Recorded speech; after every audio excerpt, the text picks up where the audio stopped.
Vous êtes les experts du produit en croix 2. Avant de parler de produit en croix, nous allons revoir la propriété fondamentale sur les fractions. Vous savez depuis longtemps que 5 sur 4 est égal à 10 sur 8, puisqu'on multiplie le numérateur et le dénominateur par 2 ici. On pourrait diviser pour passer dans l'autre sens également. Écrivons ça dans le cours. Nous sommes à la page 6 de Nombres et calculs. Propriété fondamentale. Le quotient de deux nombres relatifs ne change pas si l'on multiplie ou si l'on divise ces deux nombres par un même nombre relatif non nul. Écrivons cela sous sa forme mathématique. A sur B est égal à A fois C sur B fois C, et A sur B est égal à A divisé par C sur B divisé par C. On met ça en couleur pour le mettre en valeur. Passons maintenant au produit en croix. Revenons à notre égalité, 5 sur 4 est égal à 10 sur 8. On peut remarquer que 5 fois 8 est égal à 40 et que 4 fois 10 est égal à 40. C'est ce qu'on appelle l'égalité des produits en croix puisqu'on fait des multiplications en formant une croix. Nous allons démontrer que si les fractions sont égales, alors les produits en croix sont égaux.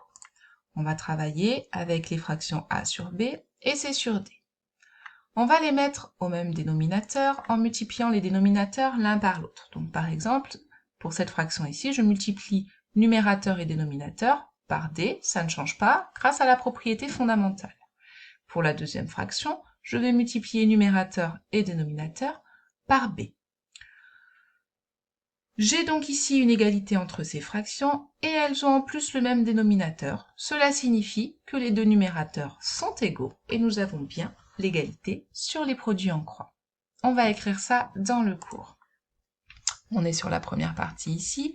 Si on a l'égalité des fractions A sur B et C sur D, alors on a l'égalité des produits en croix, A fois D et B fois C.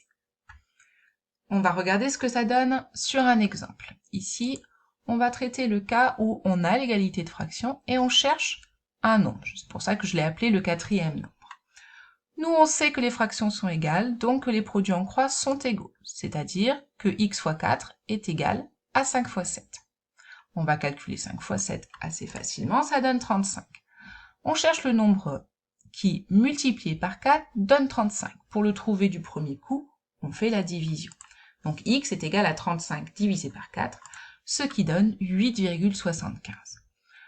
On va essayer d'aller plus vite, finalement cela revient à faire 5 fois 7, puis ensuite divisé par 4.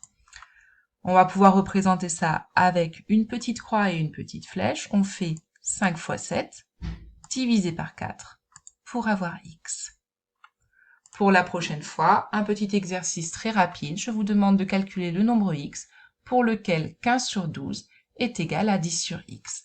Vous pouvez utiliser la première méthode très détaillée ou que la deuxième méthode qui va plus vite ou les deux méthodes en même temps pour bien les comprendre.